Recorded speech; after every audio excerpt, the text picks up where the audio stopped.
Hello, everybody, and welcome to this Divine Feminine Oracles show on the Beyond Mystic channel. And also, we are simulcasting on Maison Jupiter. And I'm Julie from Maison Jupiter as well. And I'm here with two of my favorite priestesses in the community. Very excited to be here. So, first, let's welcome my regular co host, Meg Moonbeam from Maison Jupiter. Hi, Meg, and welcome to the show. How are you doing tonight? I'm doing very well. Very happy to be here with you two magical ladies and can feel like this is going to be a really special show. So happy to be here with you both, Julie, May, and all our soul family out there as well. Yeah, I'm very happy to be here as well. Thank you, Meg. And a very special welcome, May, for being our special guest for tonight's show on the Divine Feminine Oracle. Very happy that you are joining us. For you, it's early in the morning, so thank you for being here. And how are you doing, May? Let us know. Good morning from Bali. Everything is amazing. It's a beautiful morning out here in Bali, and I'm excited to be on the show today. It's going to be epic. Yes. So I forgot to say during my awesome presentation, but you can find Meg Moonbeam right here on Maison Jupiter if you'd like to book with her. And also you can find May Levy here on deepintuitivehealing.com. And right before we get into the main topic for tonight, which will be around Venus retrograde and healing our inner divine feminine. And we have also many other interesting topics for tonight. Very excited for that. And of course, you can like this video and subscribe to the channel on Beyond Mystic if you are watching from this side. And if you are watching from Maison Jupiter, don't forget to give us a like as well. And don't forget to subscribe to the channel where we put a lot of original content over here. And if you'd like to send us some questions, you can do that through the super chats right here on the Maison Jupiter channel. And we'll try to get to your questions either for me or for Meg. So we'll try to get to your questions more towards the second part of the show.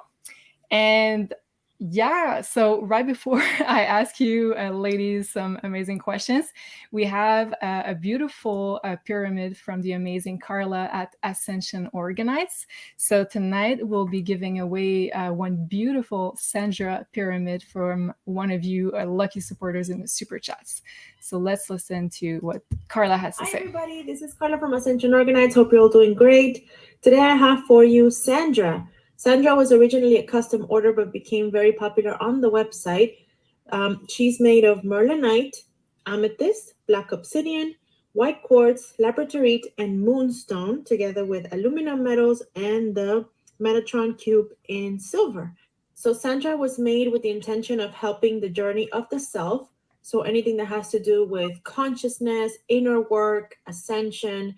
She is meant to be a guide and a support, and all the crystals that she has work towards that. So I'll give her a quick turnaround so you can see it. And there's Sandra. I hope you guys like it, and I'll see you soon. Thank you. Thank you so much, Carla. So that's the beautiful Sandra. And also don't forget to visit Carla here on ascensionorganized.com. And we also have a beautiful candle for one of you lucky supporters for tonight's show. And it's going to be here, the Beyond Mystic water candle. So it is infused with a beautiful amethyst, as you can see on the picture. And the fragrance is Palo Santo. So really spiritual fragrance and also crystal to help activate your crown and third eye chakras. So that's what we have for you tonight. Yes. Okay. So I'd like to know, before we dive into more astrology, first, let me put you on the screen here, May. Very happy to see you. Let us know, what are the energies that you're feeling, maybe personally, and maybe coming in the forefront of the collective awareness in the times that we're in. So I've been experiencing, it's interesting because I've been working on doing activations for abundance and manifestation. And what that's creating in my body, what it's triggered in my body is a lot of healing around my sacral and my root, which root has to do with grounding, with stability, with home, with money, with all the things. And I had no idea what was going to happen when I started doing these activations. And yeah, I've been having like this serious root purge, pain in my root, feelings, energy. Like when I go to sleep, I feel energy moving through my legs from my sacral. I can actually feel energy traveling through my legs. I'm doing pressure points and just opening that portal of my root and my sacral. And that's been my own personal journey. I'm sure that everybody has their own experience, but I've been dealing with a lot of the root issues. And I think this is the first time I'm actually going through a root upgrade. It's always been heart or throat or crown. This is the first time that it's actually the root. And what's weird, and I don't want to bring politics into it, but I am going to be visiting my family in Israel after 4 years of not being there. And Israel is also going through an uproot right now. There's a lot of laws being passed. I don't even look at the news anymore like that anymore. But because I'm going, there's a lot of stuff happening. So there's a feeling of a lot of root energy being reorchestrated and reorganized. And my belief and my perspective is because in order to actually be in a better frequency and a more receiving energy and to hold light and the abundance that the universe wants to share with us, because it always wants to give us more beauty, then it has to rearrange and reorchestrate the way our body is. Energy that is no longer serving us needs to travel out of the body or travel out of the land or travel at that certain consciousness needs to leave in order for a new one to birth.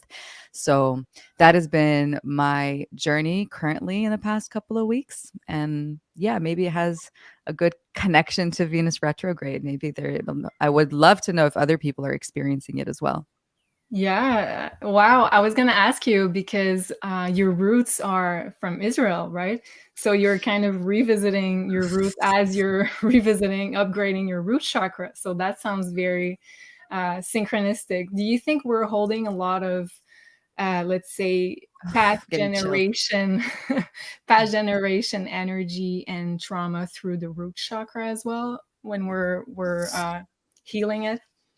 Oh my God. Yes. I mean, so I will, like, in the past, if we look at our history, especially like I know I come from a Jewish lineage. So if you look at the Jewish lineage, oh my God, it's all about survival. Land has always been a problem for the Jewish lineage, for Israel, but also all over the world. We've had wars, we've had unstable ground in many, many places in the world. So yeah, it just feels like things are reorchestrating, reorganizing the energy for the new earth. That's how I see it. It's the kind of like the storm before the new earth, consciousness anchoring. And I wonder if it's going to be split into two. Like there's going to be a new earth consciousness that's going to live. We're like going to coexist with different consciousness on the same land. Or are we all heading to the same direction? Because this is a question I wonder. Are we all going to the same direction to live in the new earth all together? Or is there going to be a split and the high consciousness is going to live a certain way and the lower vibration consciousness is going to live a certain way? And I don't know how that's going to play out yet. Yeah, me too. I've been let's say, listening to a few different theories on the subject. Some people were saying that the earth was going to split, energetically speaking, 3D, 5D. Some other people were like, no, we're all going to the 5D and the new earth together. And some other are like, oh, it's going to be parallel universes on the same earth. So I guess nobody really knows because nobody have experienced it before, right? So we're gonna all see what comes up. If I can add you, Meg, to the conversation, what's your personal belief on that question, if you have one? Do you think that we're all going to evolve on the new earth? Do you think it's going to split? Do you think we're going to live in parallel universes? What's your take on that? Well, it's quite multidimensional, isn't it? It's quite quantum. I do resonate with the belief that there's going to be a split, and there's a higher timeline and there's a lower timeline, and there's part of humanity that does want to experience going down the transhuman path. And there's part of us that want to go into the age of light and the new earth. And I resonate with, both are experiences, and one is not necessarily better than the other. Just some souls want to experience a light age, and some want to go through that process of going through the transhumanism. And there's some interesting theories about that, actually, that I've been hearing recently. Like, for example, the gray aliens supposedly are actually humanity in the future that went down the transhuman path. Yeah, I've heard And that. when I heard that, that totally resonated with me and put like shivers down my spine. And I was like, oh my God, that's why they're abducting people and they're coming back through time to try to modify their DNA. That's a whole other subject. But I do But feel. if I can add very quickly, Meg, it's funny because as we're moving into the age of Aquarius, Aquarius rules the brain, right? So it says in that theory, I don't know if it's true or not, but in that theory, it says that they've enlarged their brain because they were not living from their heart, but more in their brain. So that makes sense if they took, let's say, the transhumanism timeline. Mm-hmm. There's a video on YouTube, and I have no clue if it's real or not, but it's brilliant. It's this alien that looks very like alien, and he's being interviewed, and this alien, it's talking about how he came from the future and why he came to warn us, and they asked him like what happened, and he said dogma. Dogma is what created all the disruption and all the things that it ruined the land, it ruined the plants, it ruined everything because everything became like controlled and manipulated. And I need to find it, but I can put it, maybe we can put it like the link under the show so people can watch it, because it's so wise. And it really is, even if it's not real or whatever, the answers that this alien answers is exactly what we're talking about, what you ladies are talking about this being coming from the future and trying to change our perspective so we can change the future. I love that. And Zen here is saying there's a lot of different types of gray, and I very much agree with you. We're just talking very, very generally. Sorry, Mega, I cut you off. Please go on. Yeah, I think there's a lot going on that's even beyond our comprehension at the moment. I think there could be, time travel, like May's bringing up, that going on, other quantum things on that level going on, multidimensionality, all these different timelines. So it's cool being in that great mystery, like the indigenous people talk about being in the great mystery and just kind of having fun in these times. Even though it's challenging, even though we're birthing that new age, just having fun with maybe not knowing everything, right? We don't have to know everything and make a belief. We can be in that great mystery, that great unknown, right? During these times in our hearts. So it's a blessing to be alive right now. That's for sure. What a cool time. I agree. And I believe there's something very special going on at the moment in the Mayan astrological calendar. I don't know if I'm saying that right, Meg. Can you please explain what today is in that calendar? Right. So I have to preface this by saying there's the traditional Mayan calendar, and then there's something that I personally follow very much so, called the 13 Moon Mayan Dream Spell, which is a modernized Mayan calendar by a visionary called Jose Arguelles, who's unfortunately crossed over to not unfortunately, he's just crossed over to the other side now. And the 13 Moon Dream Spell is the Mayan calendar, but it's in a modernized way. And in this dream spell, and I believe also in the traditional Mayan calendar, July 26th is always the Galactic New Year. So the Mayans, as I'm sure a lot of us know, were master astrologers, astronomers, visionaries of their time. It was absolutely incredible what they did with the spiritual sciences. And they had all of these different kind of calendars. And today, July 26th, is when the sun rises with Sirius. So Sirius and the sun align. And the Mayans were very much about galactic astrology. So that's a difference between like the Western astrology that we're really into, Julie, and the Mayan astrology. It's very acknowledging that we're not just Earth citizens, but galactic citizens as well. So it's honoring our galactic connection. And today is the Galactic New Year. So every July 26th is the Mayan New Year. And we're stepping into something called a white wizard year, a white overtone wizard year to be precise. And the wizard kin, family member of the calendar year, is of magic and timelessness and manifestation. So for the whole next year, we're under the guide or the influence of the wizard archetype. And this is very extremely powerful for being aware of our thoughts. I just want to say hi, Rachel, to my godmother who's in the comments here, who actually got me into astrology, is in the comments here from Australia. So hi, Rachel. She's the one who put her on the screen if I can find her. Rachel first introduced me to astrology. So cool you're here. Hi. Sorry, I got distracted there. But yeah, so this is extremely magical times on top of the Western astrology transits that we're having that, Julie, as you know, is absolutely once in a lifetime, all these things happening at the same time. So our thoughts are very important. Our beliefs are very important. And I was so excited that we were going to do the show with May Levy today because she's all about manifestation and decoding, deprogramming limiting beliefs and all that. So I feel like your activations, May, and the work that you're doing right now is extremely powerful and is going to really change people's lives and put them on that higher timeline. So super. Wow, so cool. Yes, here on the beyondmystic.academy website, May produced those amazing 2 activation from the Abundance and Manifestation series. So I have to say, May, I was a bit behind on my inner work. So I took advantage of this Venus retrograde phase that just started a few days ago on the 22nd. So this weekend, I started doing the activation. So I did the first one.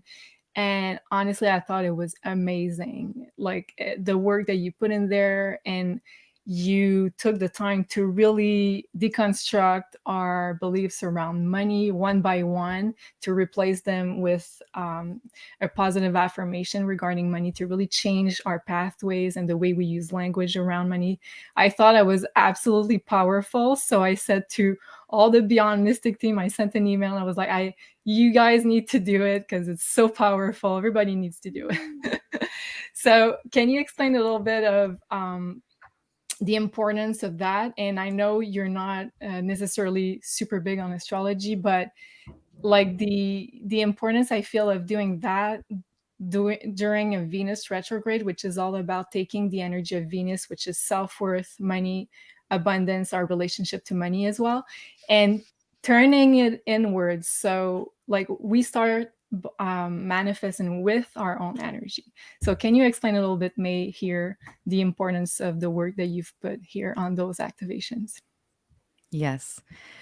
It's all tied up. It's so funny because you're saying all this language about self-worth and money and deserving and worthiness, and it's all tied up. It's really all connected to each other. And I'm on a journey of really decoding our healing, and not just the healing, but what happens after the healing. Because if we've been deeply programmed to believe a certain way, if you're told all your life you're the color blue, but you're actually the color orange, and you're so used to hearing you're blue, you're blue, you're blue, you have to start really training your mind to believe, oh, I'm actually orange. It's okay to feel orange. It's okay that I'm deserving to be orange. And that's what I really am. So what I've learned is, like you said, like when you saw my activation, thank you for doing it, by the way, that's cool. That healing and transformation comes down to energy, to belief system, and to believing and to retraining the subconscious mind. This was the missing link for me because I was doing a lot of energy work and I was doing a lot of theta healing, which is profound. Like theta healing really brings the shifts into the life because it works on the beliefs in the subconscious. But then when I learned about the law of assumption, I was like, oh, this is like the cherry on top. This is what we need to do in order to train our mind to believe, to really reprogram the way we think, using gratitude, using the vision of what that we're already there. Not, oh, I hope to get there. It's like, not, we don't hope anymore. We know that we're there. And that training of thought has been changing and transforming my life instantly. And it's in the little things. I'll share a little story. But before I do that, I'm trying to charge my computer and it's not in all the way. So just hold on one second. I don't want it to. All right. And I just want to add before, while you do that, May, that do you think, Meg, it has an influence on if I'm a white overtone, I believe, mirror? Do you think this year is going to be a good year for me? Definitely, because it's in your color tribe. So there's different colors to the Mayan days. There's white, blue, red, or yellow. So yeah, it's very activating for you, very positive. If it's a white wizard year or a white dog year or a white wind year, that's really, really cool. That's a smart. Nice. Very excited. Thank you. Back to you, May. Okay, just where were we? I got You were sidetracked. going to tell us a little story about the law of assumption and the missing link that you found.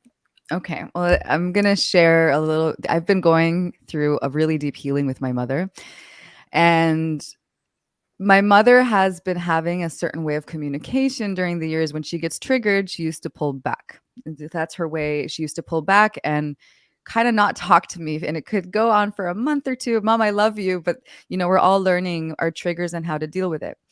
And so when I learned the law of assumption, I was like, how can I change my reality to I'm in a harmonious connection with my mom? Because I'm learning that everything is a hologram of me and nothing, everything that's happening in the external. And this is kind of like, I don't want to, it's like a mind fuck, right? So like when you start to understand this, like, so Yeah. you think about everything that's happening in the world, is that all me? Like what's going on?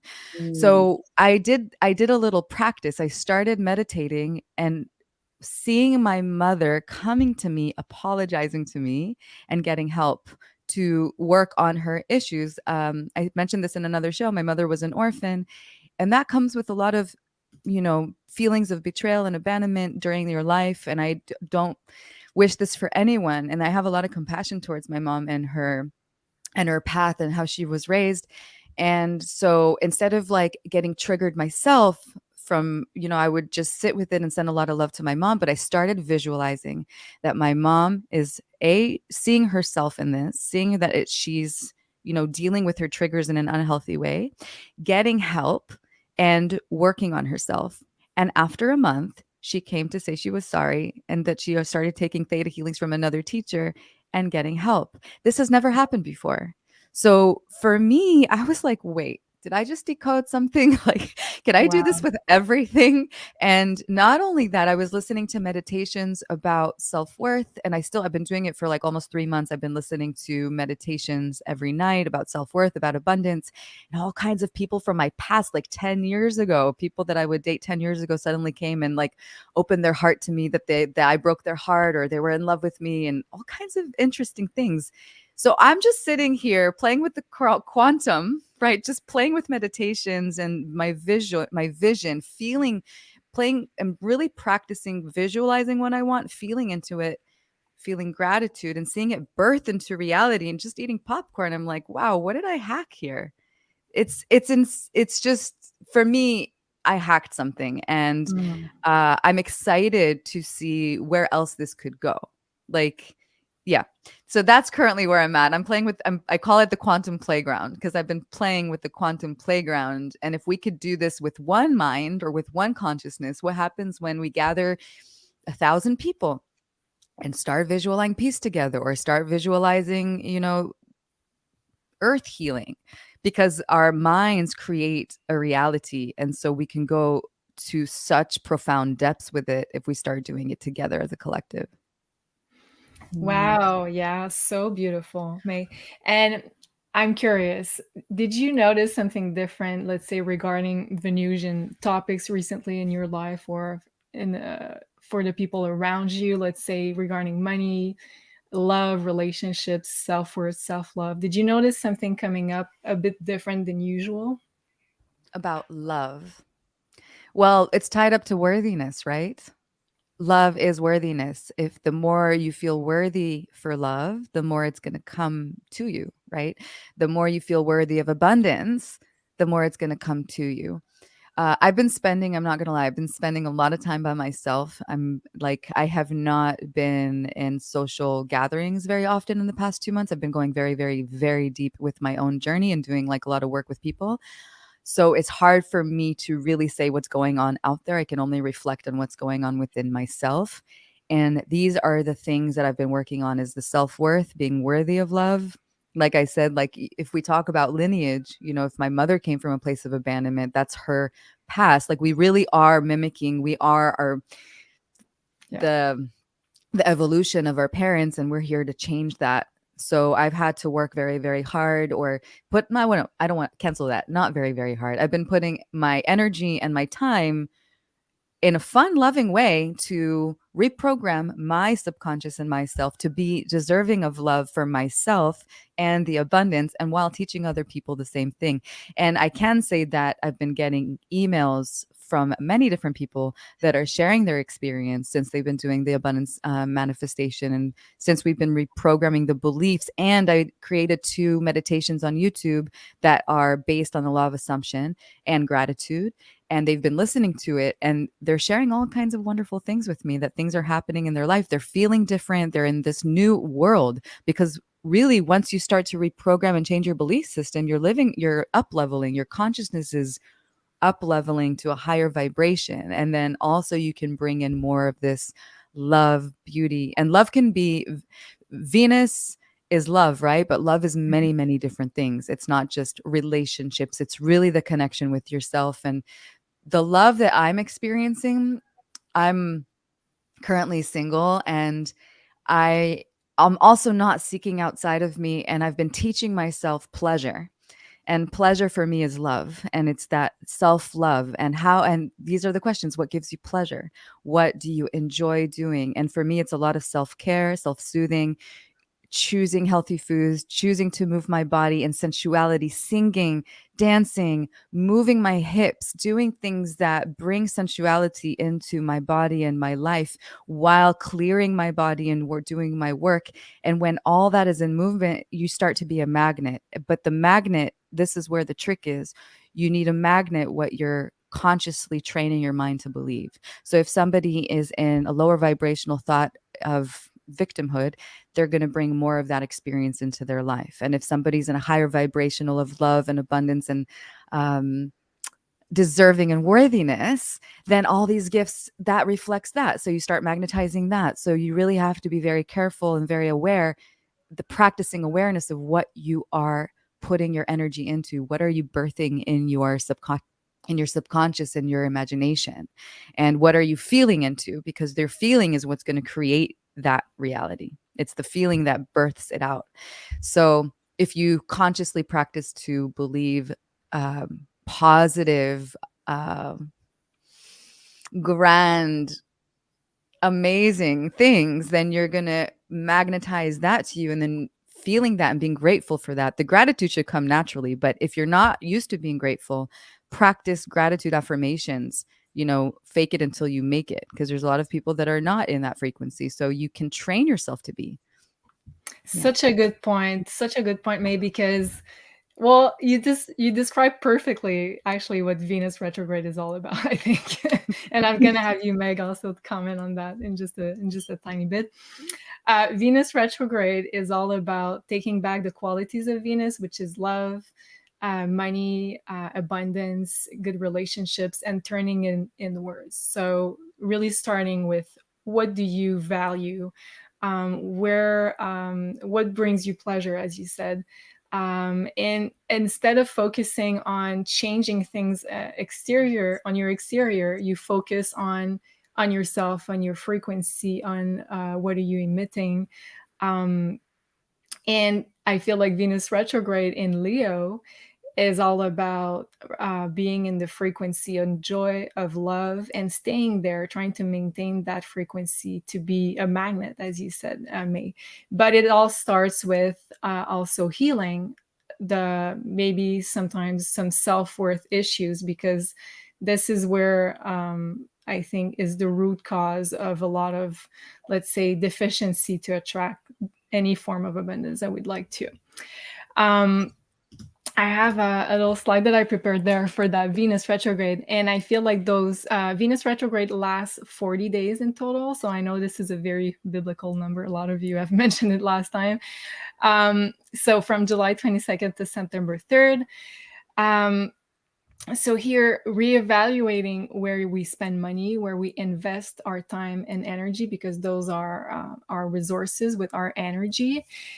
Giving yourself some love. So I feel like it's the perfect time, especially if you're single, to really focus on being by yourself, and not saying that you can't see your friends, but really trying to give yourself that love that usually you can find on outer relationships. And it's a time also to reevaluate friendships, relationships, changing relationship dynamics. So if you are indeed in a relationship, it's also a good time to really try to have communication, rebalance dynamics that maybe were a little bit off. And it's a really good time to take time off to enjoy also, because it's in Leo. And I'd like to have you, Meg, generally speaking, how did you feel that Venus retrograde yet? And what did that come up for you or for the people around you? Yeah, I've been definitely feeling it. And it's interesting, May, because you shared with me that you're a Libra, right? Your sun is in Libra. So your Venus is one of your rulers. And I'm a Taurus rising. So Venus is the ruler of my chart. And as soon as we entered that shadow period, Julie, of the Venus retrograde, I got so tired. And I've just been needing more sleep, feeling more tired, feeling that inward process. Have you been noticing that, May, like the past few weeks, a physical shift going on? Well, I'm grateful that you're both explaining this to me, because now it's making sense.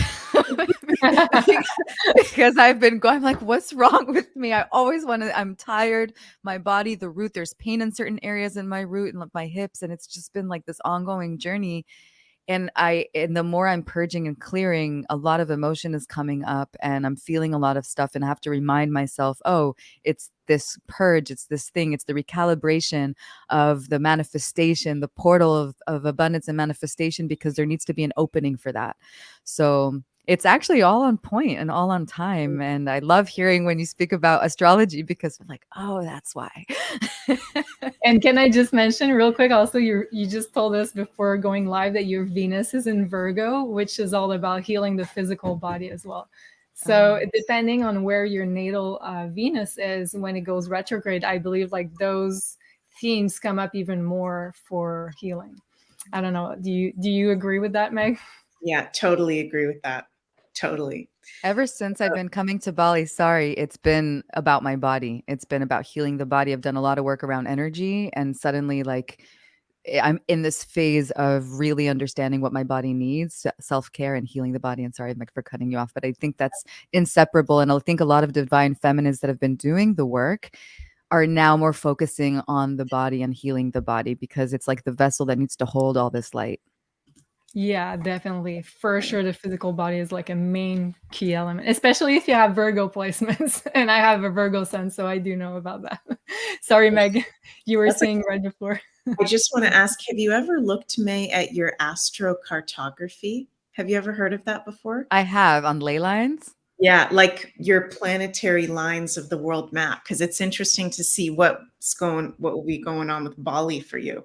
Well, if you want, you can take a look. I don't remember. I don't think that Bali was the best place for me, even though I love it here on the map. I think Austin, Texas was like the best place for me. I don't have a desire to live there, but I think that's what the guy that did my reading was like. Austin, Texas is the perfect place for you because my Jupiter ley line is there. Oh, cool. I think it's like the sun and the Jupiter, if I remember correctly. But yeah, I would be open to Those are checking good it out. lines. Yeah, I would can love that. take a little look at that. Wow. But yeah, so I do feel like those of us that have a big Venus influence in our chart, so Taurus or Libra, sun, moon risings or intense placements, stelliums in even those houses, the second house or the seventh house. I didn't realize that we were going to feel this so intensely. And I've been hearing from other people that also have Taurus and Libra placements. They're tired, very, very tired, and feeling lower energy and feeling weird physical things. So I wasn't expecting that. That's super interesting. But I am also hearing a lot of relationship issues going on. And that's something we got to buckle up for the next month or just Yeah. under 40 days or so. And I feel like, Venus is the planet of love. But for me, Venus in astrology, the most important core of it is values and worth. That's like the heart of the archetype of Venus. And then from values and worth, like May was talking about, we can have relationships outside of that, or connection to money outside of that, knowing what is of value, knowing what our gifts are to share, how we are of value, just as we are worthy and of value. And what do we have to offer out to the world that is of value, possibly? So this is a really powerful time of just kind of, not that you have to put your whole life on pause, but looking at where this Venus retrograde is happening in your chart to know where things may be slower. It's a time of reflection. It's a time of reevaluating, of looking at our values and our worth, and a really powerful time for divine feminine healing. We're the divine feminine oracles, and Venus is our feminine side. And we're coming into this light age where the feminine is going to be more in balance with the masculine. So it's a huge area of healing. And I agree with, I forget if it was you, Julie, or May, who said it's important for us women to be doing physical healing. And I'm one to talk. That's something I need to be doing more of, for sure. Because we carry life. We're going to carry the next generations in particular as well. We're like the life bearers, right? And we feel the collective emotional consciousness. We're very connected to the emotional realm, and we carry a lot of what's going on in the collective as well. So it's important for us to be doing consistent, physical cleansing of some sort. Oh, yeah. And we have a natural cycle of healing and cleansing, which is our moons. So I believe that we're already, let's say, wired to process emotions like a water, like a flow. So I feel like we need to embrace this cyclical nature of ours also to do the healing. You wanted to say, May? Well, I wanted to say something else, but then when you said water, I have one more thing to say. So, Yes, go ahead. if the women that are watching, because we are a divine feminine oracle show right now, so if you want to connect and cleanse your body with energy just from the simple movements, practice flowing like water, like putting music that soothes your soul, that feels good. It can be anything. And practice moving your hips, opening your hips, moving your hips, bring it, like allowing your hips to move. Maybe they haven't moved in a long time. So really practicing movement with your hips and opening up your chest and opening your hands, and play with your body with the element of water, because that is our sensuality. That is the, it'll make you feel sexy, it'll make you feel worthy, and make you feel beautiful, because water really is our emotions. And when we allow the body to move like water, we start to move our emotions and really connect with our inner self. The other thing I wanted to say, and this is kind of random, but I wanted to talk about it because about 2 years ago, I went through a very, very, once I learned theta healing, I was like, oh my God, I'm sitting at home with the pendulum, finding my beliefs and removing one by one by one by one. And I didn't stop. I was like obsessed to like clear all my limiting beliefs out of my body. And I found that there was a difference between deserving and worthiness, because I would ask a question like, I am deserving of love. And it would be, let's, for instance, I'm giving an example because I don't really remember. It would be no, but I'm worthy of love would be a yes. And I was like, oh, deserve and worthy, like being deserving of something and being worthy of something, are two different energies to play around and ask yourself, because they're two different things. And I found one belief, and this blew my mind. I found one belief that said, I don't deserve to be beautiful. Like, and I was stunned, because these are questions that I ask about the subconscious, right? When we're doing theta healing, we're using muscle testing, and the reason we do muscle testing, because it will answer your subconscious and not what you consciously think. Because I think I'm beautiful, but my subconscious said I wasn't deserving to be beautiful. It took me about 5 hours energetically to clear this belief, and I didn't understand why, and then it hit me. And this is how deep this goes. I come from a Jewish lineage, right? And in those countries, we actually had to cover our faces as a woman. Like, I'm half Egyptian. Most of the Islam or Jewish tradition has to cover their body, or they actually don't deserve to be beautiful. This is Wow. what, so it's actually really deep, and I wanted to talk about it. This would be exactly the perfect time for Venus retrograde. We have beliefs in our subconscious that are traveling with us and are weighing us down that we're not even aware of. And when I discovered this, the difference between worthy and deserving, these are good. The reason I'm sharing this, because you can design affirmations for you to say or write them down that are both deserving and of worth, and start working with those programs, working with those words, because they're two different things and they're very, very important for us to elevate and to start reprogramming into the worthiness and to the being deserving of love and worthy of love and beauty. We're all deserving to be beautiful and worthy to be beautiful. And how would you describe the difference in the semantic of the two words, deserving and worthy? It's a great question. I thought about this a lot. Let's see. I don't have an accurate answer because they're maybe we can bring the definition from the encyclopedia, but I think worthiness, sense of worth, they're very similar, right? So like, how do you define this? If we can define it all together, maybe we can figure it out. I don't have an accurate answer right now. I just know that vibrationally they're different. Let us know in the chat what you think, and I believe you guys will find the answer, because it's probably going to be a better answer than the one I'm going to find on Google.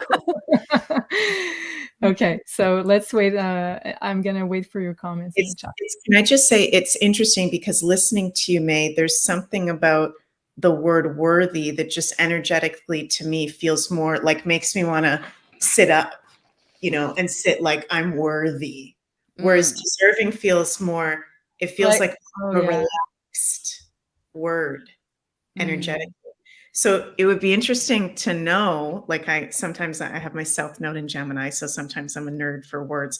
Like, where did the word worthy come from? And where did the word deserve, like, what are the origins, Because there could be intentions with the creation of the word even. Maybe we try to break down the word de-serve, something that's serving, and it's it's taking away from that serving. Really like you're not worthy of being served, right? I don't know. It's like service or being worthy. Worth is sense of value, right? Worthing is sense of something that has value to it. So it's a very fine line. It's a very fine line. Very fine line. I like Ben, what Ben is saying. Worthy feels like an attraction from the heart, whereas deserving feels like a justification. I resonate with that, Ben, because I feel like the word deserving comes from maybe some part of programming or something that comes more from a mental idea of what we should be attracting, whereas worthy comes from the energy you emanate, I feel. So maybe. Interesting. Okay, Meg, we have a little gift for everybody here. We're going to go through Venus retrograde in the 12 signs, what it means for you. So I'm going to bring up my chart and you can go ahead.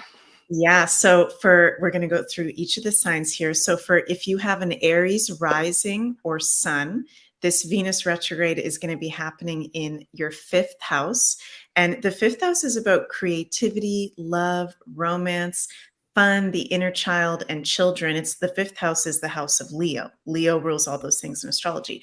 So retrogrades are about reevaluating and reviewing. So for Aries sun and risings, it's about reevaluating your creative practices, love. It's one of the love houses. Romance, what you value in these areas, fun, your inner child, and children. So with all of the different signs, no matter what house this happens it's a place of reevaluating and reviewing. So looking at, what do you really want in love or romance, or when's the last time you had fun? Do you ever have fun in life? Is that important to you? Do you need to have more fun in some ways, Aries? So and with this being a love house, exes can be showing up for you guys a lot more compared to some of the other signs. So just being aware of that there can be some creepy crawlies, as I like to say, coming forward from ex-partners or lovers. And it would be a good time to get back into some sort of creative outlet or practice. That would be a way to work with this Venus retrograde really well, is to do something creative if you're not at the moment. And also the eclipses for the next 2 years are happening over your 7th house of relationships as well. So your relationships, love, your values with that are really highlighted areas. There could be a lot of areas, maybe even going through breakups, wouldn't you say, Julie? That could be a big theme. Yeah, I believe Aries and Libra will be reevaluating a lot of relationships. You're right. And I forgot to say at the beginning here, Meg, are we looking at sun signs, rising sign, moon signs? What would you recommend looking at? I would say sun and risings, most importantly. You can take in your moon as well, but the sun and risings, I would say, most importantly, for sure. Yeah. And I just want to bring up on the screen before we go to Taurus. Here, Trigel Rice is saying, worthy comes from the heart, but deserving comes from the ego. So interesting. I love your answers. Keep commenting. Thank you. Go ahead, Meg, with the Taurus. Yes, Taurus rising. Yeah, I love seeing everybody's comments about those 2 words. So yeah, this is me, Taurus rising and Taurus suns. The Venus retrograde is happening over our 4th house, the house of Cancer. So this is about reevaluating our values of home, family, our ancestors. We've been talking about our ancestors, right, May? Maybe doing some ancestral healing. What are the beliefs being held in our ancestral line? Taurus, suns, and risings. This can be very powerful healing work to do, this Venus retrograde. Also property. So I would say be not weary, but mindful of any investments or any home buys during this time. Might be a good time to just look at the different options, wait until after September 3rd when Venus is out of retrograde to make any big property buys. But if you are wanting to move Taurus risings or suns, there are options available for sure. I feel like there's a lot of different options, and it might be good for you guys to look at astrocartography to see what are the best areas to actually live on it. And I'm just feeling intuitively like a lot of Taurus suns and risings may be drawn to a lot of different places, but not know where exactly to anchor, to root down. So it would be good to look at what would be good places in your astrocartography. And as I mentioned before, Taurus risings and suns were ruled by Venus. So we're going to be feeling this retrograde a lot more intensely than the other signs. Tauruses and Libras, very much so. And do you want to add anything to that, Julie? No, I just thought, I was like, May, are you a Taurus? And we didn't know. Yeah. So much stuff. It's funny because I'm in the process of looking for a house, and I know it's a Venus retrograde, so I was like, no, not a good time. But anyways, I was talking to my real estate agent, and I was explaining to him that whole Venus retrograde thing, and he was like, okay. And I'm like, no, it's not going to be a good phase for you. You're not going to sell a lot of houses. And he's like, okay. So I'm like, anyway, I just, distributed the knowledge, and he's going to do whatever he needs to do. Yeah. Go ahead, Megan. Sorry. That's funny.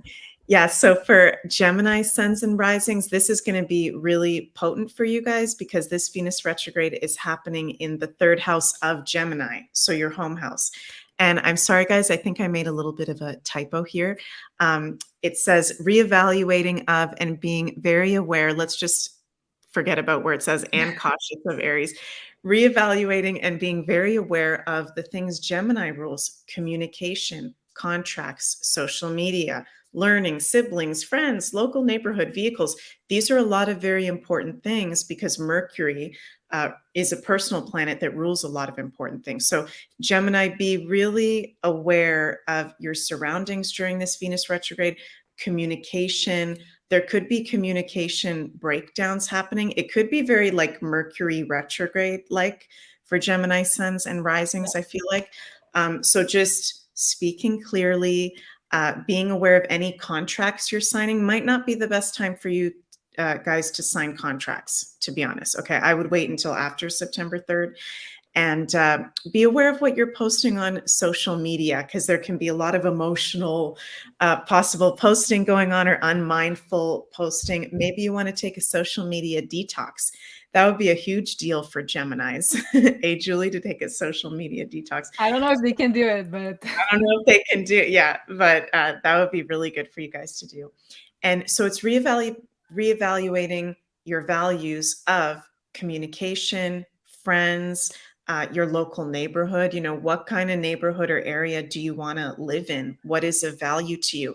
A city local neighborhood, being out in the country kind of local neighborhood, looking at the different options. There could be possible moves as well for Geminis.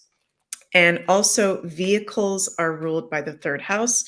So not the best time to buy vehicles right now. Okay, guys, I would also wait till after September 3rd. Yep. And astrology is very real. So I know it can sound kind of negative for me to go, not the best time to be doing this, not the best time, but it's just kind of like the weather of what's going on right now. If you try to push ahead, Geminis, and I'm just going to buy that car anyways, or do that, it could not be the best deal, or there can be something complicated about it. Okay. So Yep. September 3rd isn't that far away. So maybe just hold out if there's any car stuff going on. Do you have anything to add, Julie? No, that was perfect. Well, sorry. I just wanted to say that a bit alike the Mercury retrograde, I think if it's something from the past coming back in your sphere of awareness, then it might be a good thing to act on it. If it's something from the past and you're really being careful of evaluating if it really worked with your values. So that could be, I think, the only thing that could work great. Yeah, that's so true.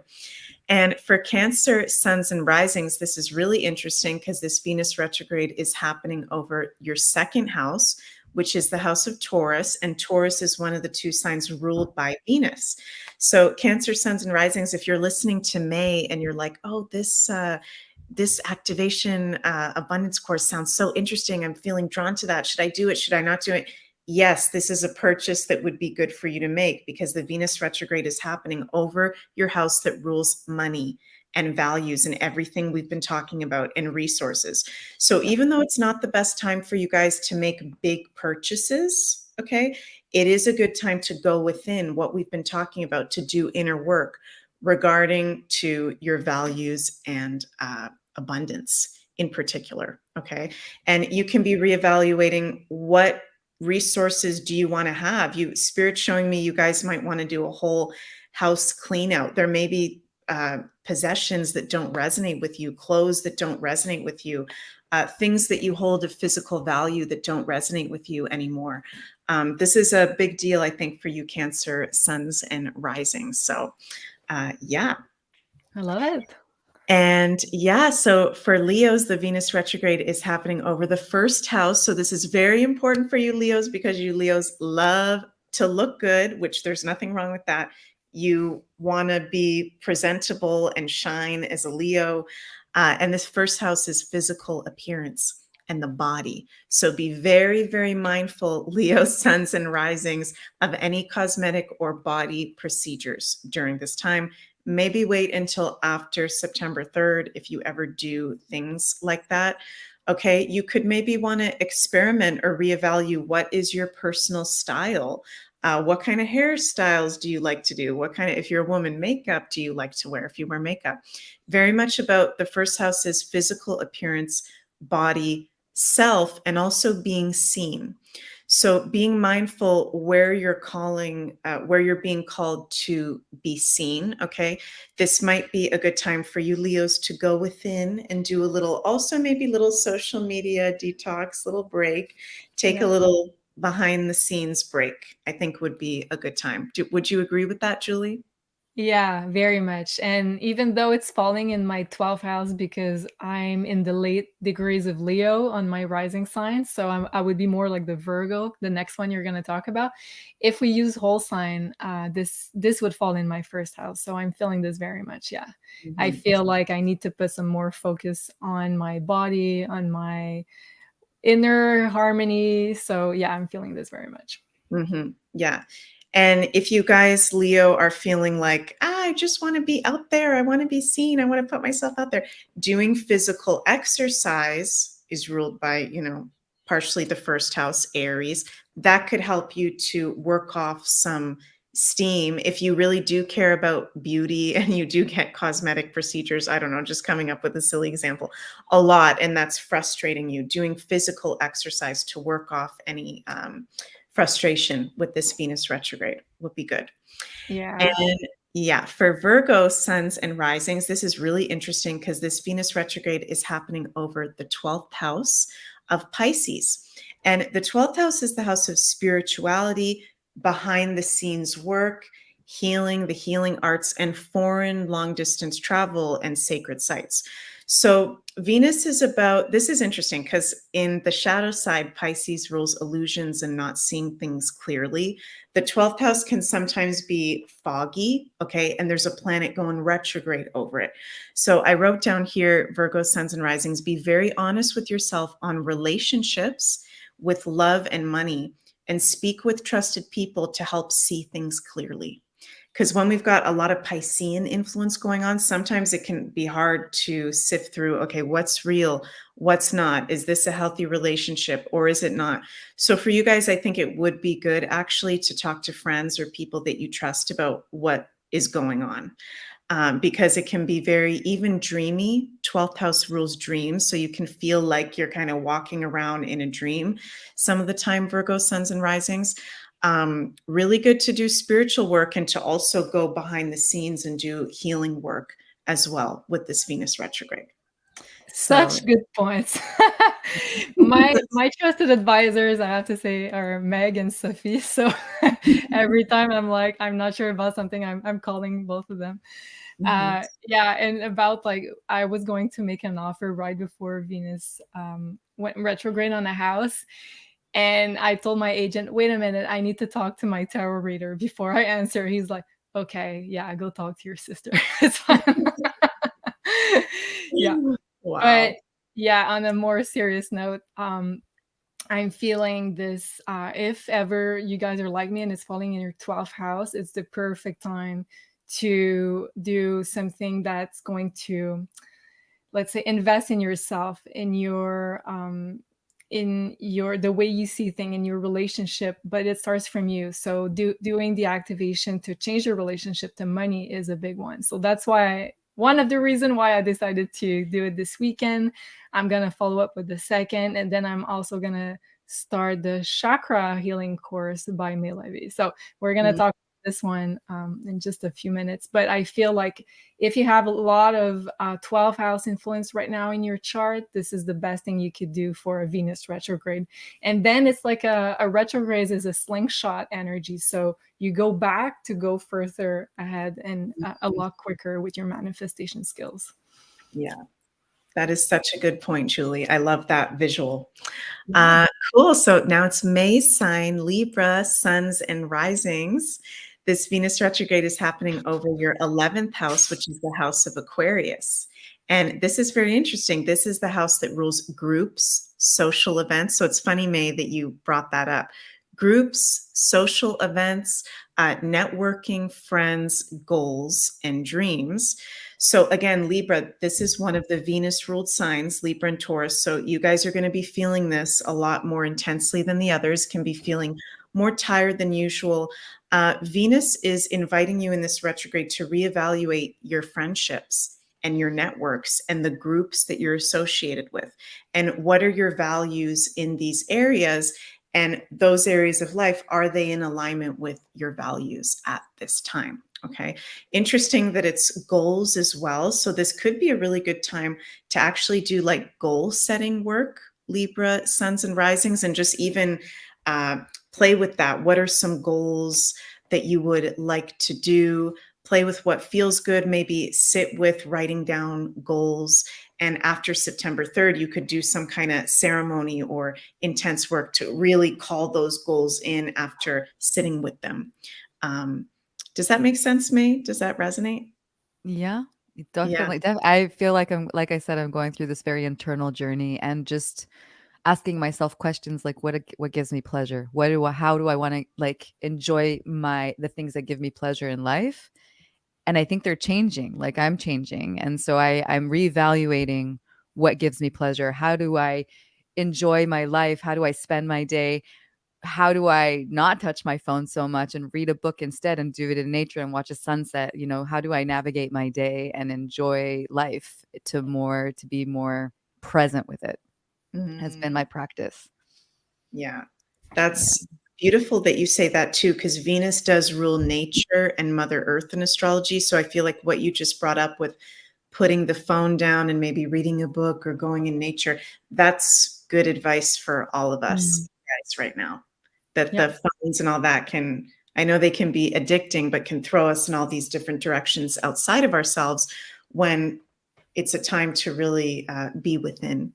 Very powerful time for that. And if I can add to that, it's interesting because Libra is usually so focused on outside relationships. Now that your ruling planet is turning retrograde, you're focusing on your relationship to self instead of looking outside for how can I make this relationship work? How can I better that relationship? Now it's like all about you. So that could be uncomfortable for some Libras, because if you have a undefined ego, if you don't really know who you are outside of those relationships, then that would be the best time to really spend some time alone in nature to find out who you are. Yeah, for sure. Getting comfortable with being with self. Yeah. Getting comfortable with it and easeful and peaceful with it, I think, is the practice. Yeah, especially for Libras. That's not an easy one. Interesting. Yeah, so we'll move on to Scorpios next. Scorpio suns and risings. This is an interesting one too. This, oh yeah, May, you have your moon. Oh no, I have my moon, not rising. Sorry, yeah, I thought you said moon. Okay. But kind of can apply for you a little bit too. This Venus retrograde is happening over our 10th house of Capricorn. And the 10th house of Capricorn is career, publicly being seen, and our reputation, very much about work.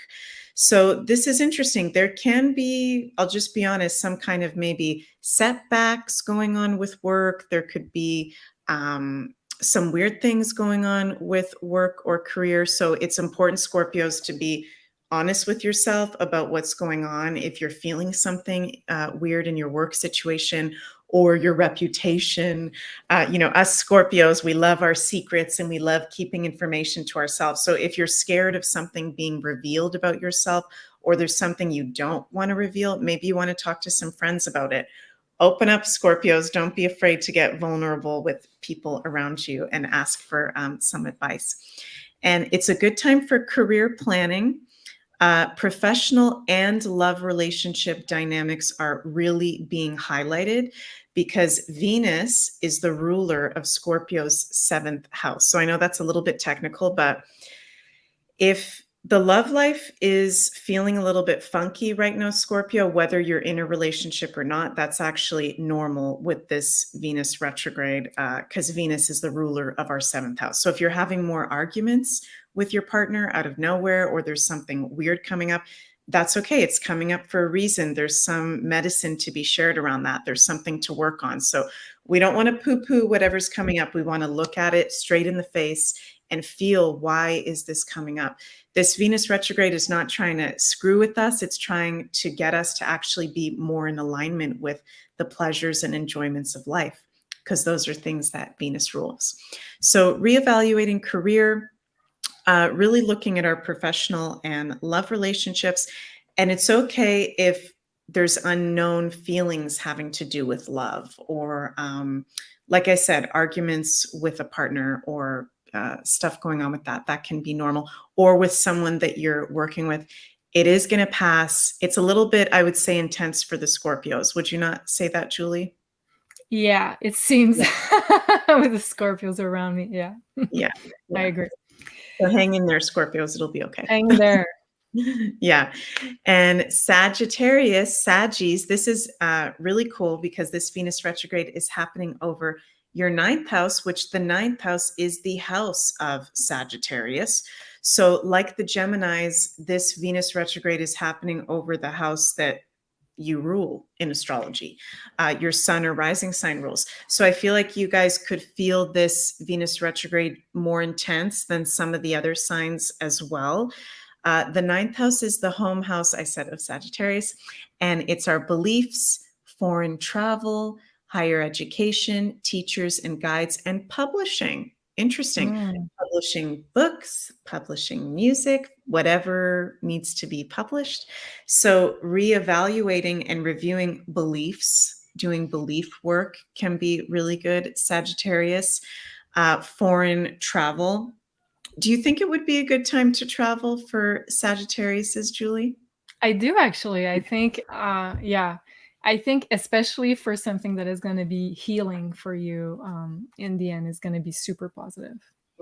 Yeah, I agree. I think different kind of travel, there can be epiphanies that you have through travel, things you realize about yourself and your values and your self-worth. Really interesting for you guys. And you guys can get in touch with some real teachers, mentors, and guides that are in alignment with you and that are the real deal. So watch out for that, Sagittarius is. And there could be some kind of higher education or new course coming forward for you that can be really, really positive for you to take. And if you are someone that is a writer or a musician, or you do something that has to do with publishing, there could be publishing deals coming up. There could be possible contracts to sign. So just being double checking everything. Okay. I think it would actually be good for you to do those things, but just double checking all of that. Okay. So looking good for you guys, Sagittarius, Sun, and risings. And for the Capricorns, okay, this is another intense one because this Venus retrograde is happening over your 8th house, which is the 8th house of Scorpio. So this is the most intense house in astrology. And the 8th house has to do with hidden money, other people's money, investments, joint resources, the occult, deep healing, like I like to call real deal healing, scorpionic healing, occult knowledge and practices. So there may be some, I'll just be honest with you guys, some intense life events happening for you Capricorn, Sun, and risings at this time. Some really even transformational life events, big life changes happening. And if that is happening for you guys, it is totally normal and it's actually in natural alignment. Okay. I would say it's a good time to do some kind of therapy work or deep healing work, Capricorn, Suns, and risings. And you guys tend to be very hard workers and like to be busy and on the go. And I notice a lot of Capricorns sometimes don't make a lot of time for their own self-healing. Everybody's chart is unique, but I'm just speaking in general terms, you guys. Capricorn, it would be a very good time for you to maybe do some theta healing like May talked about, or talk to a therapist. Have you ever done that, Capricorns? Like doing some real deal healing would be good for you. Good for you. That would be perfect for you, Meg, and the Capricorns are there. So we're going to talk about that in just a bit. You're so right. That would be really good for you, Capricorn. Sun risings, May's chakra healing course. Also, because the 8th house is the house of investments, be very mindful of purchasing any heavy duty investments at this time. You might want to wait until after September 3rd. Unless it's something that you've known about for a while, that you've planned for a while, you know, and you've been meaning to do, and you know it's 100% okay. Would you agree with that, Julie? Like, for example, with, you know, precious metals or something. If someone's been planning on doing that for a while and they want to get a bit more, I don't see anything wrong with that. But if it's some new kind of investment, just be mindful. Maybe you want to wait until September when we get into it. And also, like, the 8th house is the house of receiving. So I think it's more likely to be something coming to you than you like consciously investing into something new during the retrograde. Mm-hmm. Yeah. And it's funny, Rebecca in the comments says, my Capricorn guy would never think he needed to look within. He's already hit it figured out. He's already got it figured out. Yeah. Yeah. Very Capricorn. Yeah. Capricorns, it's good. It's there's nothing wrong with you being vulnerable and, getting some healing work. There's nothing wrong with that. But anyways, Aquarius, sun and risings, this Venus retrograde is happening over your 7th house, the house of Libra, one of the houses of Venus. It is all about relationships for you guys. Okay. So relationship to self, but also love relationships, clients, people you work with, any kind of committed relationship. This is highlighted. So there can be relationship changes happening for you guys. You can have epiphanies of, and I wrote this, and Spirit wanted me to write this in capital letters for you guys. What do you really want in relationships, Aquariuses? Okay. For you guys, it's very different usually, because Aquarius rules uniqueness and being different and being weird. So, okay, and I'm getting chills when I say this. A lot of Aquariuses that I work with can sometimes feel, I don't want to say, maybe, okay, shame is the word that's wanting to come through, or embarrassed by types of relationships they want to be in that are not the societal norm. Okay.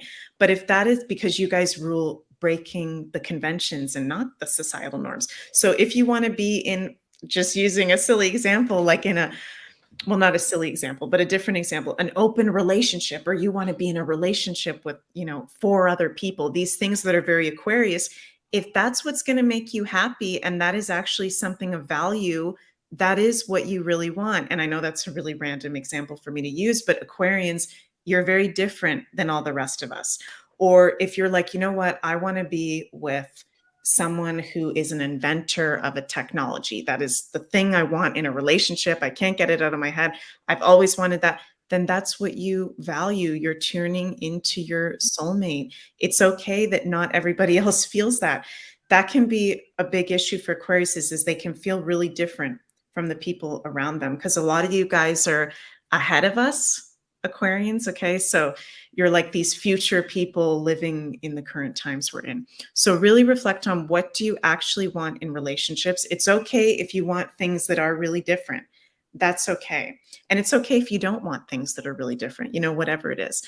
And because this is a relationship house, also exes can be, probably will be coming up as well for you guys in particular. Would you add anything to that, Julie or May, that you're feeling? Oh, it's funny because I'm thinking of like 100 examples of people I know while you're talking. I Yeah, resonate same. so I'm much. just listening to thinking of all the people that I know, and I'm like, very interesting. I'm like, how many examples can I bring to support what you were saying? I'm just gonna bring one really quickly. I have a Yes. friend who's an Aquarius sun, and she had like the perfect guy, perfect family from outside perspective at least. And she got divorced a few years ago, and now she's with a guy that's 15 years younger than she is. So she's breaking a lot of norms, and at first like everybody was like, what the f is going on with you? And Yeah. now like it took her like a while to get into her Aquarian self and be like, no, you know what, I'm happy, and I don't care if society is not okay with that. But it took her a while, but she's there now. So yeah. That's a really good point, Julie. Like even age differences, there's all kinds of possible relationships we can have. So Aquarius says, you're not crazy. You may be a little bit weird compared to a lot of us. We may look at it like that, but there's nothing wrong with that. Okay. They're rebels. They're Yeah, rebels. I exactly. dated a triple Aquarian one time, and boy, that was a trip. And he Wow, wasn't triple. he was an inventor. So in the quantum field, and he was anyway, very interesting people. I would say, to say the least, to date a triple Aquarian was, I just felt like it was all about the rebel, all about changing and transformation and seeing the future. And you're right, it was very accurate. Well, he was very much living his triple Aquarius. Yeah, very much. Yeah. And let's end the 12 signs with Pisces. Yeah. And Pisces, sun and risings, this Venus retrograde is happening over your 6th house of Virgo, which is the opposite sign to Pisces. So that's pretty interesting. So this is the house of health, routines, day-to-day work, your office space, and inner judgments as well. So reevaluating in particular your health. Pisces. Okay. Are there any, cleanses that you've been meaning to do? Are there any dietary changes, exercises changes, routine changes? All of these things, Pisces Spirit's wanting me to say, is grounding, and Pisces needs sometimes some grounding. So I think it's really cool that you guys have this Venus retrograde over your 6th house. You're going to feel more inclined to be in your body and honor your body, and maybe make some changes that have been wanting to happen for a while. And because it is day-to-day work as well, kind of similar to the Scorpios that have the 10th house highlighted, maybe some funny things going on with work, maybe some setbacks, or some miscommunication or something. That's normal, and that is going to pass. So just like to mention that as well. So Pisces, focus on your health and your routines, and you guys are good to go. Wow, thank you so much, Meg, for going through the 12 signs. What a beautiful gift you just gave us. And I hope you guys appreciate all the knowledge and the wonderful wisdom from Meg Moonbeam. Thank you, Meg. Okay, and now I just wanted to touch briefly on the Leo season that we just entered a few days ago. I made a slide for that. Let me look at my slide here. So, okay, very quickly. So Leo season from July 22nd to August 23rd. So for about a month, the sun transits the sign of Leo. So the themes that we're going to experience are connecting with our inner child. Of course, everything that does do with love, romance, sex, fun. It's all about the Leo. And of course, Venus is going retrograde in the sign of Leo at the same time. So double emphasis on the second line there, love, romance, sex, and fun. Creation energy is going to be super highlighted. And also vacation, fun outings, and recharging our energy. So that's when I wanted to bring your attention to, because I feel like since Venus is going retrograde in the sign of Leo, there's a lot of potential to heal our chakras. So heart chakra opening, I think, will be a big theme, because Leo rules the heart. Venus going retrograde there turns our energy inwards into doing some healing, but it's going to be probably softer healing than, let's say, South Node and Scorpio type of healing that we've done in the past year and a half. That was like brutal healing. So the Venus retrograde is like a lot softer, a lot nicer. So I think it's going to be the perfect time for the next 4 months while Venus is going to be in the sign of Leo, but again, even more for the next month while the sun is also going to be there, to do some heart chakra opening practices to remove blockages in your chakras. So practicing self-love, self-worth practices, and also healing your relationship to love, healing your relationship to money. And last point I brought here is being in the love, joy frequency and trying to find ways of maintaining this frequency. So I'd like to bring you on the screen, May. And how synchronistic do you think it is that we just launched your chakra healing course during this Leo season of recharging your battery, recharging your energy? What do you think about that? I think it's also aligned. And I know that like my journey of recording the chakra healing course was very interesting to do it in Bali. I was recording at 8 p.m. every night because I was working with people in Canada at 8 a.m. And it was such a journey in itself of recording it. One time the electricity went out completely right before we were recording. It was a whole journey in itself. So I feel like it went a lot slower than, there were certain things that I had no control over that made the process slower, but it all kind of brought it to this point in time. And I think it's not a coincidence. Everything is exactly in its own divine timing. So now I understand all the journey that was. It journeyed with a smile, right? Like I was all like, everything was welcome. But yeah, it's perfect timing. Perfect timing, like usual. We try to plan stuff with different dates, but the universe is like, no, I have my own timing. So for now until July 28th, so for 3 days. Still, we have the coupon code Chakra10, which is still active. So that's going to give you a 10% off with this coupon code on the Chakra Healing course by May, the wonderful May. That's available on beyondmystic.academy. And there is a lot of content in that course. A lot of content. So, May, can you guide us through like what is exactly in this course? Is it, how do you work with each of the chakras, and how's the, let's say, the journey time-wise of this course? When you say timeline, timeline, do you mean the length of how long it will take to finish it? Yeah, exactly. The time would probably take about 7 weeks, because it's there's an episode lesson for every chakra, an activation for every chakra. So it's divided to 7 episodes with an intro and an outro, that you can watch the intro with the first episode and the outro with the last episode. Yeah, and it's basically everything I've learned in my awakening journey, and everything, all my spiritual gifts coming into this unity. And, chakras, the 7 chakras, the main chakras, it's all about unity. It's all about the rainbow. It's all about, bringing our light consciousness into understanding what we're made out of, what are the different traits, the colors, everything that governs our energy centers, and how to harmonize all of it. And it's the lessons are divided into 3. The first part would be about teaching you the basics about each chakra, different sounds that you can use for mantras. And then you will also get a PDF book that I created for each chakra, that will give you tips and tools for like what foods to eat for each chakra, what exercises you can do for each chakra, what you get 20 affirmations with each chakra, and a bath recipe for each chakra, which I think self-soothing and self-care during the purification process, because that's what it is all about. It's about purifying the chakras and bringing it back to balance.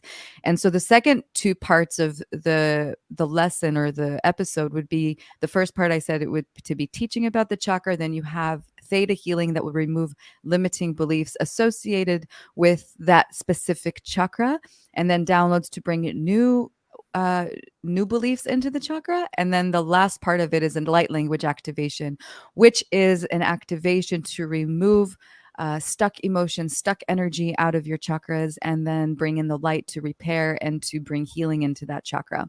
So it's really designed in a way where you can learn easily to understand what it's about, to learn the traits of that specific chakra, to remove limiting beliefs, to also work on your subconscious, and then also getting a clearing. So it's wonderful. It's really, really powerful. And the idea, and what I'm trying to preach or teach or share with humanity, is that we are, we are a reflection of our mother, of the earth. And when we're in alignment, the earth is in alignment. And if we look outside of ourselves, there's a lot of things that need alignment right now.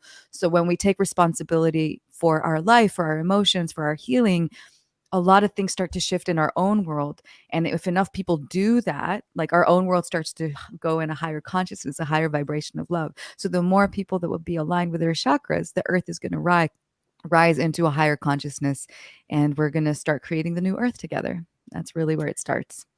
Wow, I love that, May. And it's so much in alignment with the age of Aquarius. Aquarius is all about energy healing, bringing your chakras in a balance and alignment.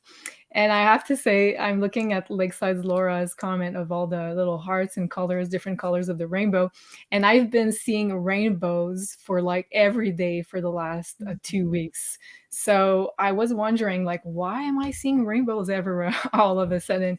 But now you brought up the rainbows and the colors of the rainbows, and also the alignments of the chakras. And I'm like, oh, so I think I'm going to need to start this course with the root chakra this weekend. Thank you so much, Meg.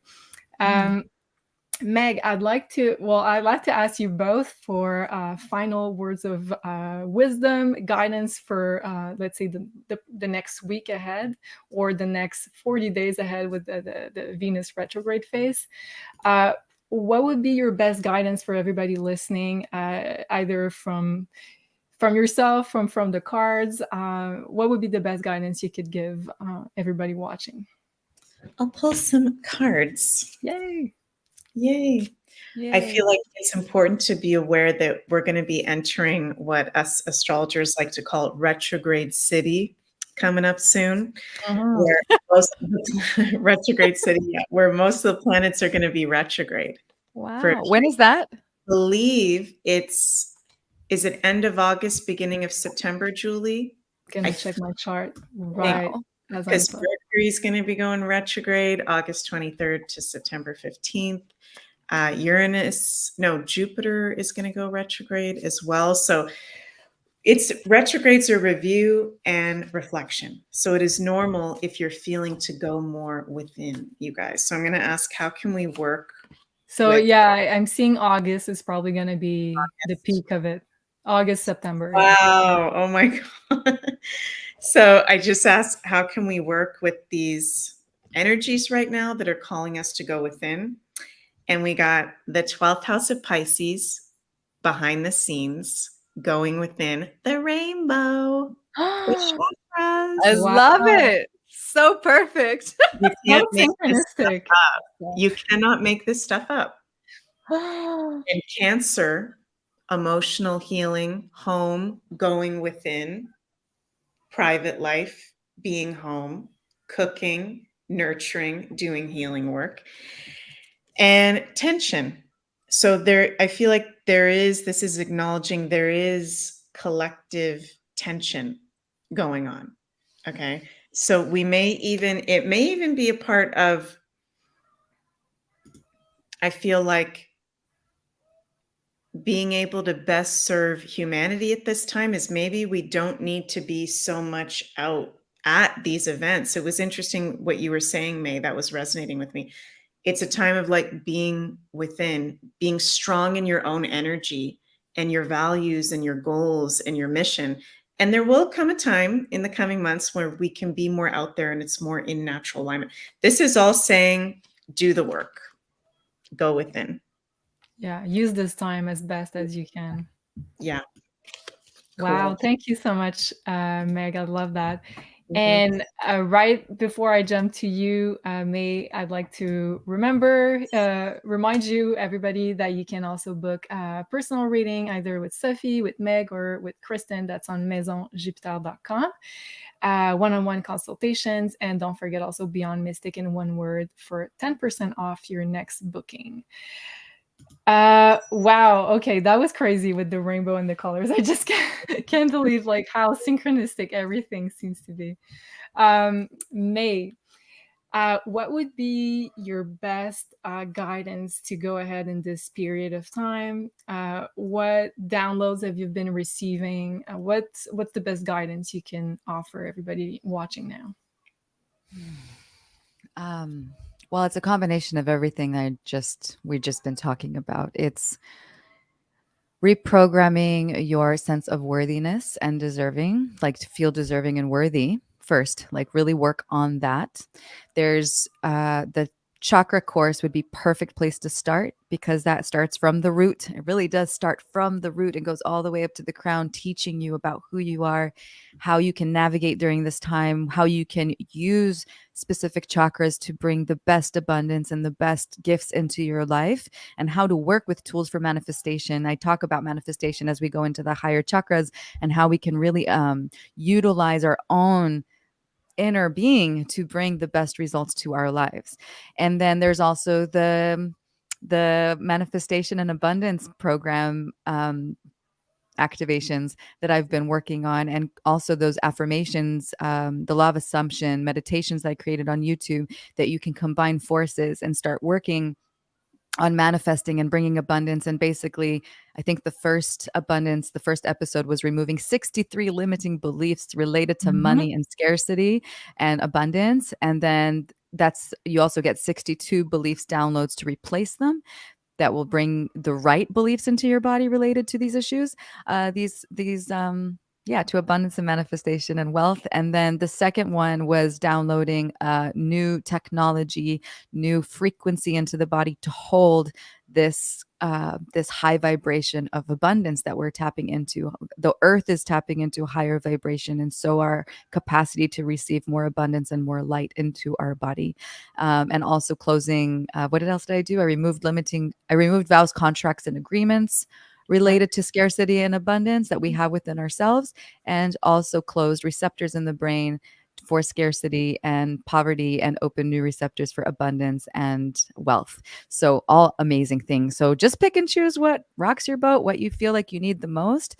And yeah, meditation, yoga, self-care. For me, it's been all about learning what gives me pleasure, what I like doing, self-soothing, self-care, being in a relationship with me, nurturing myself, giving me the things that make me happy. And that has been my main practice between that and the meditations and doing the activations myself. I'm also a participant, even though I'm delivering it, and feeling all the the aftermath and learning to work with the aftermath of the activations.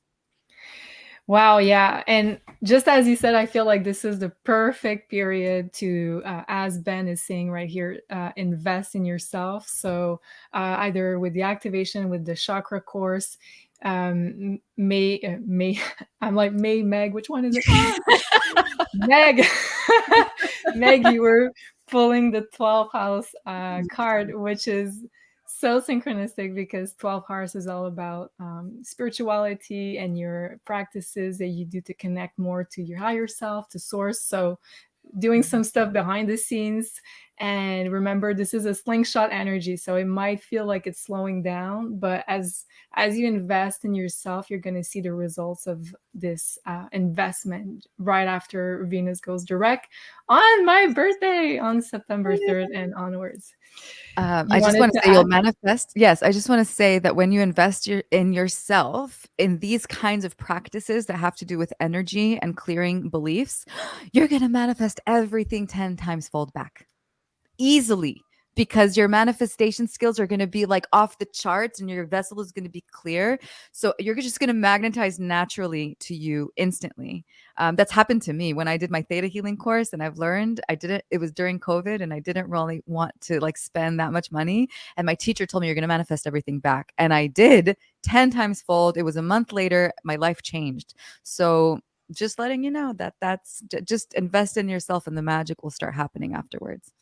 I love that. Lakeside Laura saying the investment will be returned to you. Yes, I love that. Well said. Wow, that was a great episode. Thank you so much, ladies. We always have like beautiful conversations. I love interacting with you. I love when May, you're on the show too. You're welcome to join anytime you'd like, of course. And thank you so much, Meg, also for your amazing astrology wisdom as usual. And thank you, everybody, for watching. We love you. We're sending you much love. And yes, I guess this is our au revoir for tonight. See you very soon. Au revoir. Bye. Bye.